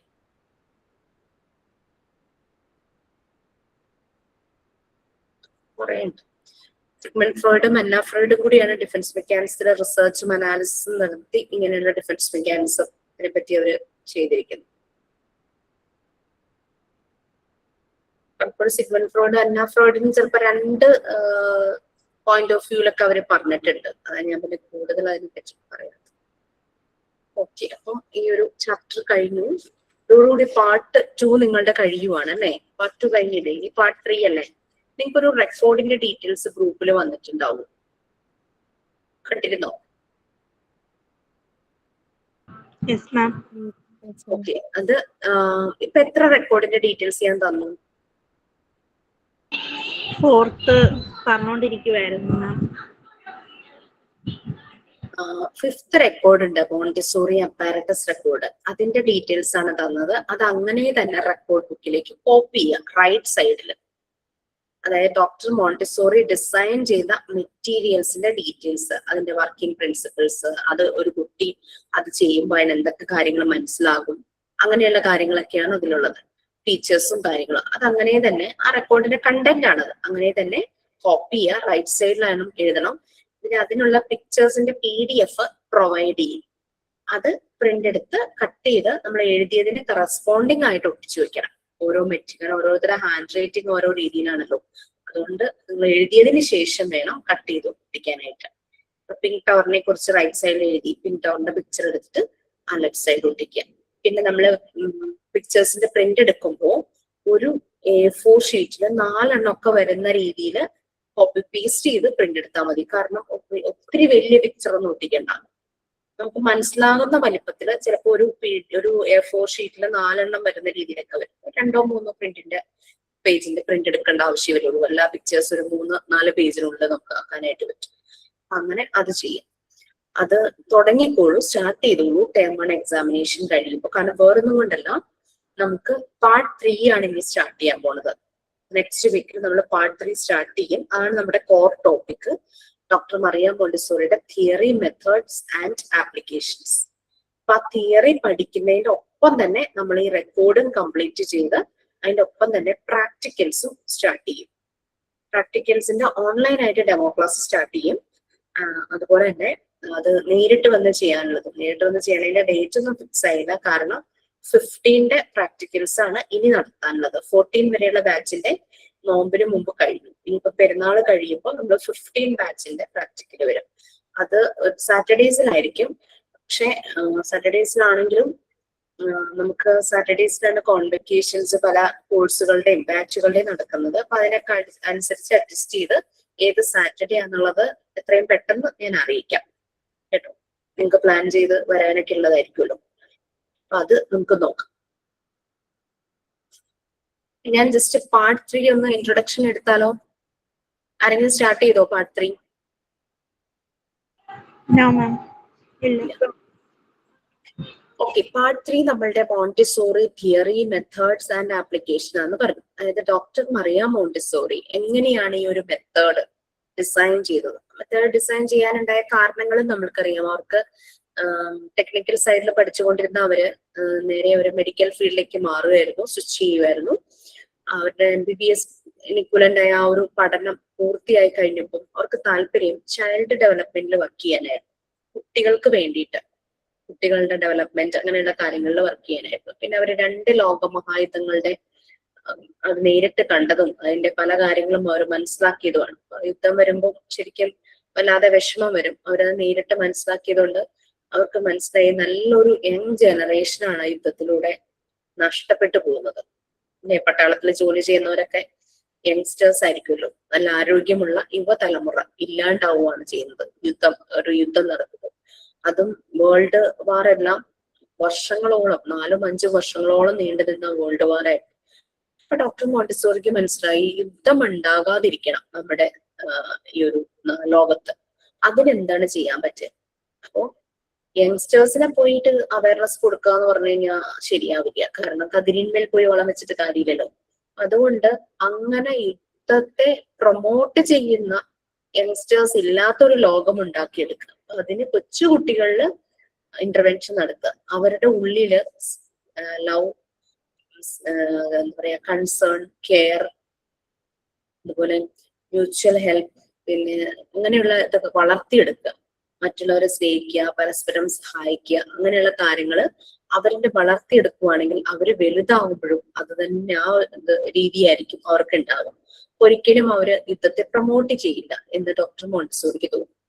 അങ്ങനെ അവർ പല രീതിയിലും കുട്ടികളുടെ ഡെവലപ്മെന്റ് ഒബ്സർവ് ചെയ്യാൻ തുടങ്ങി. അവർ അനലൈസ് ചെയ്യാൻ തുടങ്ങി. പല സൈക്കോ അനാലിസ്റ്റുകളുടെ ഒബ്സർവേഷൻസ് അവർ സ്റ്റഡി ചെയ്തു. അത് പലരുടെയും നമ്മളും കടന്നുപോയി അല്ലെ. പിയാജെ, ബ്രൂണർ, അതുപോലെ പിന്നെ എറിക്സൺ, വിഡോസ്കി, സിഗ്മണ്ട് ഫ്രോയിഡ്, അങ്ങനെ പല സൈക്കോ അനാലിസ്റ്റുകളുടെ ഒബ്സർവേഷൻ അവർ നല്ലപോലെ സ്റ്റഡി ചെയ്തു, റിസർച്ച് ചെയ്തു. അങ്ങനെ അവർ ഡിസൈൻ ചെയ്തൊരു മെത്തേഡാണ് മോണ്ടിസോറി മെത്തേഡ് എന്ന് അറിയപ്പെടുന്നത്. അപ്പൊ അവരിങ്ങനെയെല്ലാം കാര്യങ്ങൾ ചെയ്യുന്നുണ്ടെന്ന് സൊസൈറ്റിയിലൊക്കെ മനസ്സിലായല്ലോ. ഈ അവർ ആദ്യം ഇന്റർവെൻഷൻ നടത്തിയത് സ്പെഷ്യൽ കുട്ടികളിലായിരുന്നു. പല രീതിയിലുള്ള ഡിസബിലിറ്റീസ് ഉള്ള കുട്ടികളായിരുന്നു. ഏകദേശം ഒരു 60-65ഓളം കുട്ടികളുണ്ടായിരുന്നു. അവരിലാണ് അവരെ ഫസ്റ്റ് ഇന്റർവെൻഷൻ നടത്തിയത്. അപ്പൊ അവര് ഡിസൈൻ ചെയ്ത പല മെറ്റീരിയൽസും അതുകൊണ്ടുള്ള ആക്ടിവിറ്റീസും ഈ കുട്ടികൾ ചെയ്യാൻ തുടങ്ങിയപ്പോൾ നല്ല റിസൾട്ടാണ് കണ്ടത്. ഡോക്ടർ മോണ്ടിസോറി വിചാരിച്ചു, ഞാനപ്പോ നോർമൽ കുട്ടികളിൽ ഇത് ചെയ്താൽ റിസൾട്ട് നല്ലതായിരിക്കുമല്ലോ എന്ന് അവർ ആലോചിച്ചുകൊണ്ടിരിക്കുന്ന സമയത്താണ് ഇവരുടെ ഈ ആക്ടിവിറ്റീസ് അറിഞ്ഞ ലോക്കൽ അതോറിറ്റി അവരോട് ഒരു ഡേ കെയർ ഒന്ന് സ്റ്റാർട്ട് ചെയ്യാമോ, ഒരു സ്ലം ഏരിയയിലെ കുട്ടികൾക്ക് വേണ്ടിയിട്ടാണ്, ചേരി പ്രദേശത്തെ കുട്ടികൾക്ക് വേണ്ടിയിട്ട്. കാരണം വേറൊന്നുമില്ല, ഇറ്റലിയിലെ സാൻ ലൊറാൻസോ എന്നുള്ള ഒരു ചേരി പ്രദേശമായിരുന്നു, ഒരു സ്ലം ഏരിയ ആയിരുന്നു. അവിടെ നമുക്കറിയാം ഒരു സ്ലം ഏരിയയിലെ ലൈഫ് സ്റ്റൈല് വളരെ പത്തറ്റിക് ആയിരിക്കും അല്ലെ. ഹൈജീൻ ആയിരിക്കില്ല, പിന്നെ അവിടെ അത്ര എഡ്യൂക്കേറ്റഡ് ആയിരിക്കില്ല ആളുകള്. പിന്നെ അതുപോലെ തന്നെ എന്താ പറയാ, ഈ അച്ഛനും അമ്മയൊക്കെ നേരം വെളുക്കുമ്പോഴേ അന്നത്തെ അന്നത്തിന് വേണ്ടിയിട്ട് എന്തെങ്കിലുമൊക്കെ ഒരു ജോലിക്ക് പോകും. അത് കഴിഞ്ഞ് അവര് തിരിച്ചു വരുമ്പം ഈ പറയുന്ന പോലെ ഈ കുട്ടികള് ആകെ അലമ്പായിട്ടായിരിക്കും നടക്കുക. അവിടെ മുഴുവനൊക്കെ ചേരിയിലൂടെ ഒക്കെ നടന്ന് അൺഹൈജീൻ ആയിരിക്കും. പിന്നെ പരസ്പരം തമ്മിത്തല്ലും വയലൻസും അങ്ങനെയുള്ള പല പല പല കാര്യങ്ങൾ ഉണ്ടാകും ഈ ഒരു കേസിൽ. പിന്നീട് വന്നപ്പോ ആണ് ലോക്കൽ അതോറിറ്റീസ് ഇവരെ ഒന്ന് ഹാബിറ്റേറ്റ് ചെയ്യാനായിട്ടൊരു ഡേ കെയർ പോലെയോ ക്രഷ് പോലെയോ ഒരു കാര്യം അതൊന്ന് ചെയ്യാമോ എന്ന് ഡോക്ടർ മോണ്ടിസോറിയോട് റിക്വസ്റ്റ് ചെയ്തത്. അങ്ങനെ അവര് ആദ്യമായിട്ടൊരു മോണ്ടിസോറി സ്കൂള് സാൻ ലൊറൻസോയിൽ സ്റ്റാർട്ട് ചെയ്യാണ്. ഇവരുടെ ഈ ഐഡിയ എല്ലാം വെച്ചിട്ട് കുറെ മെറ്റീരിയൽസും ഡിസൈൻ ചെയ്ത് അവർ സ്റ്റാർട്ട് ചെയ്യുകയാണ്. അങ്ങനെയാണ് ഫസ്റ്റ് മോണ്ടിസോറി സ്കൂളായ കാസ ഡി ബാംബിനി ചിൽഡ്രൻസ് ഹൗസ് അല്ലെങ്കിൽ ഹൗസ് ഓഫ് ചിൽഡ്രൻ എന്നറിയപ്പെടുന്നത്. കാസ ഡി ബാംബിനി ഇറ്റാലിയൻ വേർഡാണ്. അത് സ്റ്റാർട്ട് ചെയ്യുന്നത്. അവരതിനെ സ്കൂളിൽ നിന്ന് വിളിച്ചില്ല, അത് ഹൗസ് ഓഫ് ചിൽഡ്രൻ അല്ലെങ്കിൽ ചിൽഡ്രൻസ് ഹൗസ് എന്നാണ് അറിയപ്പെട്ടിരുന്നത്.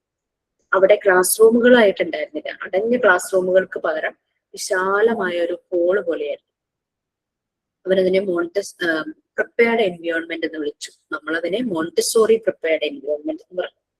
ക്ലാസ് റൂമിന് പകരം അവിടെ പ്രിപ്പയർഡ് എൻവയോൺമെന്റ് ആയിരുന്നു. അവിടെ ഈ മെറ്റീരിയൽസ് എല്ലാം നല്ല രീതിയിൽ നിങ്ങളിപ്പോ കാണാം. നിങ്ങളുടെ റെക്കോർഡില് 5 ഏരിയ ആയിട്ട് തിരിച്ചിട്ടാണ് ഈ അയച്ചു തന്ന PDF റെക്കോർഡില്ലേ അതിലുള്ളത്. ഈ 5 ഏരിയ തന്നെ മോഡ്യൂൾ 3-ല് 5 പാർട്ടായിട്ട് കാണും. മോഡ്യൂൾ 3 പ്രാക്ടിക്കൽസ് ആണ്. ആ റെക്കോർഡിലെ പല കാര്യങ്ങളും ആ മോഡ്യൂൾ 3-ല് നമുക്ക് കാണാം. രണ്ടും കൂടെ വാരി വലിച്ച് എഴുതണ്ടല്ലോ എന്ന് വിചാരിച്ച് വളരെ ഫിൽട്ടർ ചെയ്ത് അത്യാവശ്യമുള്ള നമുക്ക് പെട്ടെന്ന് മനസ്സിലാക്കാൻ പറ്റുന്ന രീതിയിൽ സിമ്പിൾ ആയിട്ടാണ് റെക്കോർഡ് എഴുതാനുള്ളത് നിങ്ങൾക്ക് തന്നിരിക്കുന്നത്.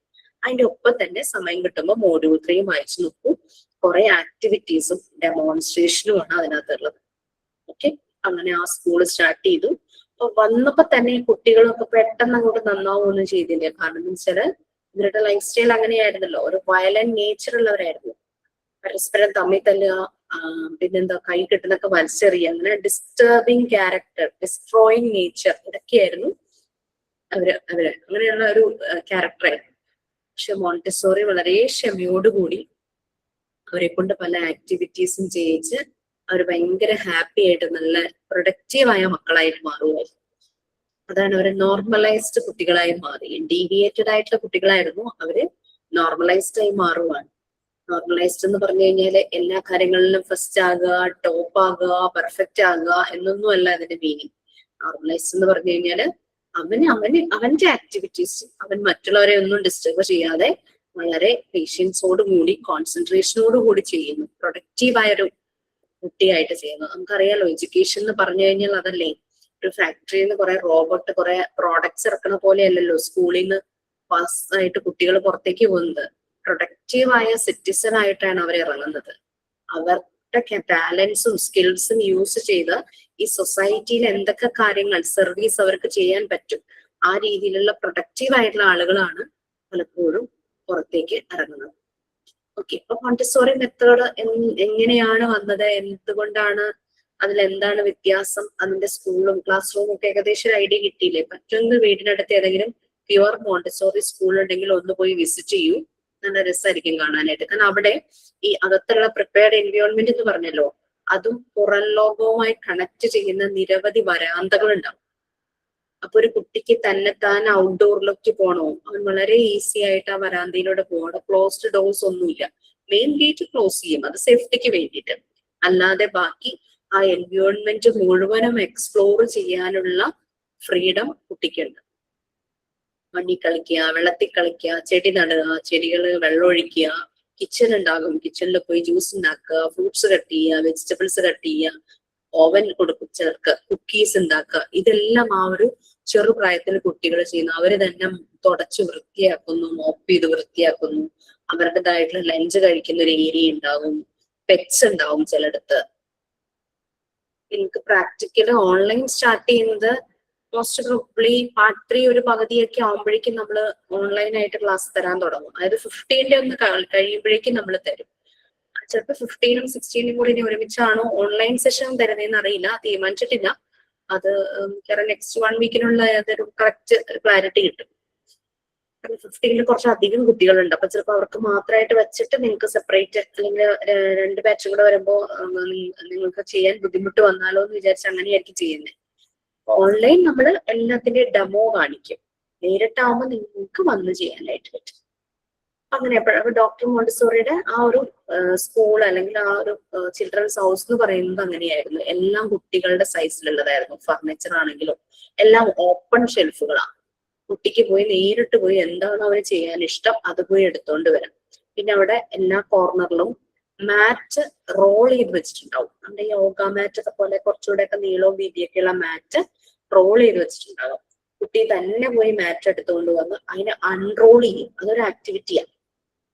അൺറോൾ ചെയ്യുമ്പോൾ ഇവര് 2 ഫിംഗേഴ്സ് യൂസ് ചെയ്തിട്ട് ഇതിനിങ്ങനെ നിവർത്തും. തിരിച്ച് റോൾ ചെയ്യുമ്പോഴും ചിലപ്പോൾ 2 ഫിംഗേഴ്സ് യൂസ് ചെയ്യും, ചിലപ്പോൾ 3 ഫിംഗേഴ്സ് ആയിരിക്കും യൂസ് ചെയ്യുക. 3 ഫിംഗേഴ്സ് യൂസ് ചെയ്തിട്ടും അവർ റോൾ ചെയ്യും അൺറോൾ ചെയ്യുകയും ചെയ്യും. അപ്പൊ ഇവരുടെ ഈ ഫിംഗേഴ്സ് ആണ് മൂവ് ചെയ്യുന്നത് അല്ലെ, അവരുടെ ഫൈൻ മോട്ടോർ സ്കിൽസ് ഡെവലപ്പ് ആകും. നമുക്ക് ഫിംഗേഴ്സിൽ ചെറിയ മസിൽസ് ആണ്. ഈ ചെറിയ മസിൽസിന്റെ ഡെവലപ്മെന്റ് കുട്ടി ജനിച്ച ഉടനെ തന്നെ വലിയ മസിൽസിന്റെ ഡെവലപ്മെന്റ് വരുന്നു. കുട്ടി തിരിയുന്നു, മറിയുന്നു, ചാടുന്നു, ഓടുന്നു, എഴയുന്നു, നടക്കുന്നു, സ്റ്റെപ്പ് കയറുന്നു, അതൊക്കെ വലിയ മസിൽസിന്റെ ഡെവലപ്മെന്റ്. ഒരു ബേബിയുടെ ആദ്യം ഡെവലപ്പ് ചെയ്യുന്നത് വലിയ മസിൽസ് ആണ്. അത് കഴിഞ്ഞ് ലേറ്റർ ആണ് ഒരു 3 years ഒക്കെ ആവുമ്പോഴാണ് ഈ ചെറിയ മസിൽസിന്റെ ഡെവലപ്മെന്റ് വരുന്നത്. ചെറിയ മസിൽസ് എന്ന് പറയുമ്പോൾ വിരലുകളുടെ മസിൽസ്. ഒരു കുട്ടിക്ക് ഒരു പേന പിടിക്കണമെങ്കിൽ അല്ലെങ്കിൽ എന്തെങ്കിലും ഒരു സാധനം നല്ല മുറുക്ക പിടിക്കണമെങ്കിൽ ഈ മസിൽസ് ഡെവലപ്പ് ആകണം. അല്ലെങ്കിൽ കയ്യിൽ നിന്നൊക്കെ അതങ്ങ് വീഴും, കൈ വേദനിക്കും എഴുതാൻ തുടങ്ങുമ്പോൾ. അപ്പൊ എഴുത്ത് തുടങ്ങണതിന് മുമ്പ് നമ്മൾ അവർക്ക് pre writing exercises, pre writing activities കൊടുക്കും. അപ്പൊ അതിനുവേണ്ടി ഡോക്ടർ മോണ്ടിസോറി കുറേ പ്രീ റൈറ്റിംഗ് ടെക്നിക്സ് കണ്ടുപിടിച്ചിട്ടുണ്ട്, ഡിസൈൻ ചെയ്തിട്ടുണ്ട്. ഓക്കെ, നമുക്കും അതിൽ പല കാര്യങ്ങളും കുട്ടികളെ കൊണ്ട് ചെയ്യിക്കാനായിട്ട് പറ്റും. അവരുടെ റൈറ്റിംഗ് സ്കില്ല് നല്ല പോലെ ഇമ്പ്രൂവ് ആകും. ഒരു കൈവേദനയെന്നോ സാധാരണ സ്കൂളുകളിൽ എന്താ ചെയ്യുന്നത്, ഇമ്പോസിഷൻ കൊടുക്കുന്നു അല്ലെ, അത് കുട്ടി ഒട്ടും സിൻസിയർ ആയിട്ട് എഴുതില്ല ആ ഇമ്പോസിഷൻ. അപ്പൊ ഇങ്ങനെ അതൊക്കെ എഴുതി നമ്മൾ 4th റെക്കോർഡിൽ നമ്മൾ പറഞ്ഞു ക്രയോൺസ് വെച്ച് ആൽഫബറ്റ്സും നമ്പേഴ്സും കളർ ചെയ്യാൻ. അവരുടെ മനസ്സിൽ ആദ്യം വരുന്ന ഡ്രോയിങ് എന്നുള്ള കൺസെപ്റ്റാണ്. അത് കഴിയുമ്പോഴാണ് അവർ റൈറ്റിംഗിലേക്ക് തിരിയണത്. ഞാൻ എ വരച്ചു, ഞാൻ ആ വരച്ചു എന്നൊക്കെയല്ലേ അവർ പറയുന്നത്. അവർക്ക് ആ ഡ്രോയിങ് കൺസെപ്റ്റ് വളരെ കൂടുതലുണ്ട്, ഭയങ്കര ഇൻട്രസ്റ്റ് ആയിട്ട്. അതുകൊണ്ട് ആദ്യം അവരെ വരകളിലേക്ക് കൊണ്ടുപോവുക, അതിനുശേഷം വേണം റൈറ്റിംഗ് സ്റ്റാർട്ട് ചെയ്യാനായിട്ട്. ഓക്കെ, അതിന് ആ റൈറ്റിംഗിലേക്കുള്ള ഒരു സ്റ്റെപ്പാണ് ഈ പറയുന്ന ഡ്രോയിങ് എന്ന് പറയുന്നത്. റൈറ്റിംഗിലേക്ക് അവരെത്താനുള്ളതാണ് ഡ്രോയിങ്. ഹാൻഡ് റൈറ്റിംഗ് മെച്ചപ്പെടാനും ഇതുപോലുള്ള പ്രീ റൈറ്റിംഗ് ആക്ടിവിറ്റീസ് ഹെൽപ്പ് ചെയ്യും. അതൊക്കെ നിങ്ങൾക്ക് ഡെമോ ക്ലാസ്സിൽ അതിന്റെ ഓരോ മെറ്റീരിയൽസിന്റെയും ഡെമോ പ്രൊവൈഡ് ചെയ്യും. ഞാൻ അതിന്റെ ലിസ്റ്റ്, എന്തൊക്കെ മെറ്റീരിയൽസ് ഉണ്ടെന്നുള്ളതിന്റെ ലിസ്റ്റ് ഓരോ ഏരിയ ആയിട്ട് ഡിവൈഡ് ചെയ്തിട്ട് ആ ഓരോ ഏരിയയിലും നമ്മൾക്ക് നമ്മളുടെ ഇൻസ്റ്റിറ്റ്യൂട്ടിൽ അവൈലബിൾ ആയിട്ടുള്ള മെറ്റീരിയൽസിന്റെ ലിസ്റ്റ് ഞാൻ അയച്ചു തരാം. നിങ്ങൾക്ക് പ്രാക്ടിക്കൽ തുടങ്ങുന്നതിന് മുമ്പ് ഞാനത് അയച്ചിട്ടേക്കാം. ഒരു ഐഡിയ കിട്ടും ഓരോ ഏരിയയില് ഏതൊക്കെ മെറ്റീരിയൽസ് ആണ് യൂസ് ചെയ്യുന്നത്. ഈ ഒരു എൻവയോൺമെന്റിനെ ഡിവൈഡ് ചെയ്തിരിക്കുന്നത് 5 ഏരിയ ആണ് നമ്മൾ പറയുന്നത്. ഒന്നാമത്തെ ഏരിയയാണ് പ്രാക്ടിക്കൽ ലൈഫ് ഏരിയ. നമ്മുടെ കിച്ചൺ തന്നെ, നമ്മൾ കിച്ചണിൽ എന്തൊക്കെ കാര്യങ്ങൾ ചെയ്യുന്നുണ്ട് അതൊക്കെ തന്നെയാണ് പ്രാക്ടിക്കൽ ലൈഫ് ഏരിയയിലെ കുട്ടികളെ ചെയ്യുന്നത്. കിച്ചണിലും നമ്മുടെ വീട്ടിലും ചെയ്യുന്ന മറ്റ് ജോലികൾ. നമുക്ക് പ്രാക്ടിക്കൽ ലൈഫ് ഏരിയയിൽ നമുക്ക് മെയിൻ ആയിട്ട് 2 മെറ്റീരിയൽസ് ആണുള്ളത്. ഒന്ന് മാറ്റ്, ഞാൻ പറഞ്ഞില്ലേ പല സ്ഥലത്തായിട്ട് ഇങ്ങനെ ചുരുട്ടി വെച്ചിട്ടുണ്ടാവും, റോൾ ചെയ്ത് വെച്ചിട്ടുണ്ടാവും മാറ്റ്. ഈ മാറ്റ് കൊണ്ടുവന്ന് വിരിച്ചിട്ടിട്ട് അതിന്റെ മുകളില് ഇരുന്നാണ് കുട്ടി മെറ്റീരിയൽസ് വെച്ച് ആക്ടിവിറ്റി ചെയ്യുന്നത്. അത് 2 ഉണ്ട് കാര്യം. ഒന്ന്, ഈ മെറ്റീരിയൽസിന്റെ ചിലതിനൊക്കെ ഉരുണ്ട ഷേപ്പ് ആയിരിക്കും. അപ്പൊ അതൊരു ടേബിളിലോ ഫ്ലോറിലോ വെക്കുമ്പോൾ ഉരുണ്ട് പോകും. പിന്നെ അത് മാത്രമല്ല അതിൽ സ്ക്രാച്ച് ഒക്കെ വീഴും. അതുകൊണ്ടാണ് മാറ്റ് യൂസ് ചെയ്യുന്നത്. പിന്നെ വേറൊരു കാര്യമുണ്ട്, നമ്മൾ മോണ്ടിസോറി മെത്തേഡില് കുട്ടികൾക്ക് ഫ്രീഡം കൊടുക്കുന്നുണ്ടെന്ന് പറഞ്ഞു. പക്ഷെ അത് വിത്തിൻ ദ ലിമിറ്റ്സ് ആണ്. അപ്പൊ ഈ കുട്ടി എന്താ ചെയ്യാ, ഈ ഒരു മാറ്റിനകത്ത് ഇരുന്ന് മെറ്റീരിയൽസ് മുമ്പിൽ വെച്ചിട്ടാ ചെയ്യുന്നതെന്ന് പറഞ്ഞല്ലോ. അപ്പൊ എന്റെ ബാക്കിൽ കിടക്കുന്ന ആ ടേബിളിന്റെ ആ മുകളിലത്തെ അത്രയും നീളവും വീതിയും വരുമായിരിക്കും ഒരു മാറ്റിന്. അപ്പോ ആ കുട്ടി എന്തെങ്കിലും ഒരു ആക്ടിവിറ്റി ചെയ്യുവാണെങ്കിൽ ആ മാറ്റിന്റെ ആ ഏരിയക്കുള്ളിൽ തന്നെ ഇരുന്ന് ചെയ്യും, പുറത്തേക്ക് പോവില്ല. തൊട്ടടുത്തും വേറൊരു കുട്ടി ഇതുപോലെ തന്നെ മാറ്റ് വിരിച്ച് അതിന്റെ മുകളിൽ ഇരുന്ന് ചെയ്യുന്നുണ്ടാവും. അങ്ങനെ എൻവയോൺമെന്റിൽ അവിടെ എവിടെയായിട്ട് കുട്ടികളൊക്കെ മാറ്റി വിരിച്ച് ചെയ്യുന്നുണ്ടാവും. ഒരു കുട്ടി ഒരു ആക്ടിവിറ്റി ചെയ്യുമ്പോൾ മറ്റേ കുട്ടിയെ ഡിസ്റ്റർബ് ചെയ്യുന്നില്ല. അതേസമയം നിലത്തിരുന്ന് ചെയ്യുമ്പോൾ അവർ ഇഴഞ്ഞ് അങ്ങോട്ട് പോകുന്നു ഇങ്ങോട്ട് പോകുന്നു, അവരുടെ മെറ്റീരിയൽ ഉരുണ്ട് അപ്പുറത്തേക്ക് പോകുന്നു. അപ്പൊ ആകെ കൂടെ ഒരു ഡിസ്റ്റർബൻസ് വരില്ലേ. അതുകൊണ്ടാണ് ഈ മാറ്റിന്റെ ഒരു ഉപയോഗം, അതിന്റെ ശരിക്കുള്ള ഒരു ബെനിഫിറ്റ് അവിടെയാണ്. അപ്പൊ ഫ്രീഡം പ്രൊവൈഡ് ചെയ്യുന്നുണ്ടെങ്കിലും ഫ്രീഡം വിത്തിൻ ദ ലിമിറ്റ്സ് ആണ്. ആ മാറ്റിന്റെ ആ ഒരു ഇതിൽ വരും. നമ്മൾ പട്ടം പറത്തുന്ന പോലെ പട്ടത്തിന് എത്ര ഉയരം വേണമെങ്കിലും പറക്കാം, പക്ഷെ താഴെ നിൽക്കുന്ന നമ്മളുടെ കയ്യിലാണ് അതിനെ കൺട്രോൾ ചെയ്യാനുള്ള ത്രെഡ്. നമ്മുടെ കുഞ്ഞുങ്ങൾക്ക് ഫ്രീഡം കൊടുക്കുമ്പോഴും അങ്ങനെ തന്നെയായിരിക്കണം. ഫ്രീഡം വിത്തിൻ ദ ലിമിറ്റ്സ് ആയിരിക്കണം. അവർ ഭയങ്കര ഹാപ്പി ആയിട്ട് ഇങ്ങനെ പാറി കളിക്കും, പക്ഷെ നൂല് നമ്മുടെ കയ്യിലാണ് അല്ലെ, നമ്മളിങ്ങനെ ഇരുന്ന് കൺട്രോൾ ചെയ്യേണ്ടി വരും. അതാണ് മോണ്ടിസോറി മെത്തേഡില് ഫ്രീഡം കൊടുത്താലും that freedom within the limits ആണ്.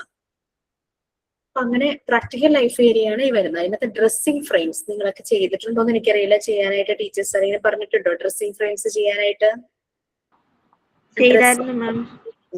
അത് പ്രാക്ടീസ് ചെയ്യുമ്പോൾ അവരുടെ ഡ്രസ്സ്, ബാഗ് എല്ലാം സ്വന്തമായിട്ട് റെഡിയാക്കാൻ അവർക്ക് പറ്റും. അവർ തന്നെ ഡ്രസ് ചെയ്യും, തന്നെ അൺഡ്രസ് ചെയ്യും, സിബ് ഇടുന്നത്, ബാഗിന്റെ ബക്കിൾസ് ഇടുന്നത്, അങ്ങനെ അവരുടെ കാര്യങ്ങൾ, ബെൽറ്റ് ഇടുന്നത്, ഇതെല്ലാം അവര് ചെയ്യും. അതാണ് പ്രാക്ടിക്കൽ ലൈഫ് ഏരിയ വരുന്നത്. പിന്നെ വരുന്നത് മാത്തമാറ്റിക്കൽ ഏരിയ ഉണ്ട്. മാത്തമാറ്റിക്കൽ ഏരിയ എന്ന് പറഞ്ഞു കഴിഞ്ഞാൽ നമുക്കറിയാം കുട്ടികളെ മാത്സിൽ എന്തൊക്കെയാ പഠിക്കുക, കൗണ്ട് ചെയ്യാൻ പഠിക്കും, നമ്പേഴ്സ് ഫെമിലറൈസ് ചെയ്യും. അതൊക്കെ കഴിഞ്ഞ് അതൊക്കെ കറക്റ്റ് ആയി കഴിയുമ്പോഴേക്കും അഡീഷൻ ചെയ്യാൻ പഠിക്കും, പിന്നെ സബ്ട്രാക്ഷൻ ചെയ്യും, പിന്നെ മൾട്ടിപ്ലിക്കേഷൻ ചെയ്യും, പിന്നെ ഡിവിഷൻ ചെയ്യും, പിന്നെ ജോമെട്രിക്കൽ ഷേപ്സ് പഠിക്കും, അങ്ങനത്തെ കാര്യങ്ങളൊക്കെ അല്ലേ മാത്സിന്. അതിന് വേണ്ടിയിട്ട് കുറേ മെറ്റീരിയൽസ് ഉണ്ടാവും മാത്തമാറ്റിക്കൽ ഏരിയയിൽ. അവിടെ നമ്മൾ സാൻഡ് പേപ്പർ നമ്പേഴ്സ് ഉണ്ടാക്കിയിട്ടുണ്ട് മാത്തമാറ്റിക്കൽ ഏരിയയിൽ അല്ലേ. പിന്നെ വരുന്നതാണ് സെൻസോറിയൽ ഏരിയ. നമ്മളുടെ 5 സെൻസസ് യൂസ് ചെയ്ത് നമുക്ക് ചെയ്യാൻ പറ്റുന്ന രീതിയിലുള്ള മെറ്റീരിയൽസ് ആണ് സെൻസോറിയൽ ഏരിയയിലുള്ളത്. ടച്ച് ചെയ്ത് മനസ്സിലാക്കുന്നത്, കണ്ട് മനസ്സിലാക്കുന്നത്, കേട്ട് മനസ്സിലാക്കുന്നത്, സ്മെല് ചെയ്ത് മനസ്സിലാക്കുന്നത്, അങ്ങനെ എല്ലാം വരും സെൻസോറിയൽ ഏരിയയിൽ. ഓക്കെ, അങ്ങനെ മെറ്റീരിയൽസ് വരും. ഇപ്പം നമ്മൾ 1, 2, 3 ഏരിയ പറഞ്ഞു. ഈ ലാംഗ്വേജ് ഏരിയ, കുട്ടികളെ അക്ഷരങ്ങൾ പഠിക്കുന്നത്, നമുക്ക് സാൻഡ് പേപ്പർ ലെറ്റേഴ്സ് ഉണ്ടല്ലേ, പിന്നെ വേർഡ് റീഡിംഗ് കാർഡ് ഉണ്ട്, പിക്ചർ റീഡിംഗ് കാർഡ് ഉണ്ട്, കളർ കാർഡ് ഉണ്ട്. ഇതൊക്കെ ഞാൻ പറഞ്ഞു തന്നിരുന്നു ചെയ്യാനായിട്ട്. നെക്സ്റ്റ് ക്ലാസ്സിൽ ഞാൻ കാണിച്ചു തരാം അതിന്റെ ഓരോ മോഡൽസ് കേട്ടോ. അപ്പം അങ്ങനെ അത് നമുക്ക് ചെയ്യാനുണ്ട് ലാംഗ്വേജ് ഏരിയയിൽ. പിന്നെ പ്രീ റൈറ്റിംഗ് ബോർഡ് ഉണ്ട്, റൈറ്റിംഗിലേക്ക് എത്തുന്നതിന് മുമ്പ് അവർക്കുള്ള എക്സസൈസുകൾ, അതാണ് പ്രീ റൈറ്റിംഗ് ബോർഡിൽ വരുന്നത്. പിന്നെ അതാണ് ലാംഗ്വേജ് ഏരിയ. ഈ 4 ഏരിയയുടെ മെറ്റീരിയൽസ് ആണ് ഞാൻ നിങ്ങൾക്ക് അയച്ചു തരുള്ളൂ ഡീറ്റെയിൽസ്. കാരണം 5ാമത്തെ ഏരിയ എന്ന് പറയുന്നത് science, geography and other cultural area. അതൊരു മോണ്ടിസോറി സ്കൂളില് ആ ഏരിയയില് നിറയെ പിക്ചേഴ്സ്, ചാർട്ട്, അങ്ങനത്തെ കാര്യങ്ങളായിരിക്കും, മോഡൽസ് ഒക്കെ ആയിരിക്കും. അതായത് ഗ്ലോബ് ഉണ്ടാകും, മാപ്പ് ഉണ്ടാകും, ഒരു സയൻസ് എക്സ്പെരിമെന്റ് ചെയ്യുന്ന എന്തെങ്കിലും, മാഗ്നിഫൈങ് ഗ്ലാസ്, പിന്നെ ചെടികൾ നട്ടിട്ടുണ്ടാകും, ഗാർഡൻ ഉണ്ടാകും, പുറത്ത് പെറ്റ്സ് ഉണ്ടാകും, പിന്നെ മ്യൂസിക്കൽ കോർണർ ഉണ്ടാകും, കുട്ടികൾക്ക് എക്സസൈസ് ചെയ്യാൻ പറ്റുന്ന രീതിയിൽ സ്ഥലങ്ങൾ ഉണ്ടാകും, മണ്ണിൽ കളിക്കാനുള്ള സാൻഡ് പിറ്റ് ഉണ്ടാകും, വാട്ടർ പ്ലേ ഏരിയ ഉണ്ടാകും. അങ്ങനെ ഇതൊക്കെയാണ് സയൻസ് ആൻഡ് അതർ ജോഗ്രഫി അതിനകത്ത് വരുന്നത്. മാപ്പ്, ഗ്ലോബ്, അറ്റ്ലസ്, അങ്ങനത്തെ കാര്യങ്ങളും സോളാർ സിസ്റ്റത്തിന്റെ മോഡൽ ഉണ്ടാക്കി വെച്ചിട്ടുണ്ടാകും. ഇതൊന്നും നമുക്ക് നമ്മുടെ ട്രെയിനിങ് ഇൻസ്റ്റിറ്റ്യൂട്ടിൽ ആവശ്യമില്ലല്ലോ, കാരണം അത് സ്കൂളിലാണല്ലോ ആവശ്യം. അതുകൊണ്ടാണ് 4 ഏരിയയിലെ മെറ്റീരിയൽസിന്റെ ഡീറ്റെയിൽസ് ഞാൻ ആർക്കെങ്കിലും അയച്ചു തരാം. നിങ്ങൾ നിങ്ങളുടെ പേഴ്സണൽ ഗ്രൂപ്പിൽ ഒന്ന് ഷെയർ ചെയ്താൽ മതി. പ്രാക്ടിക്കലിന് മുമ്പ് അതൊക്കെ ഒന്ന് നോക്കി മനസ്സിലാക്കുക. 3rd യൂണിറ്റ് ഒന്ന് ജസ്റ്റ് സമയം കിട്ടുമ്പോൾ ഒന്ന് വായിച്ചു പോവുക. വീട്ടിൽ കുട്ടികൾ ഉണ്ടെങ്കിൽ അവരെ കൊണ്ട് ചെയ്യിക്കാൻ പറ്റുന്ന കുറേ ആക്ടിവിറ്റീസ് അതിനകത്തുണ്ട്.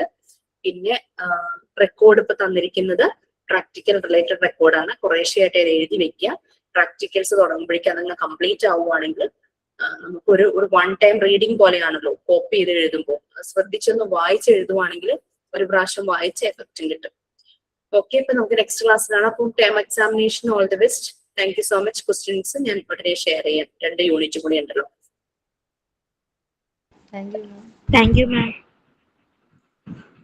Thank you ma'am. Thank you ma'am.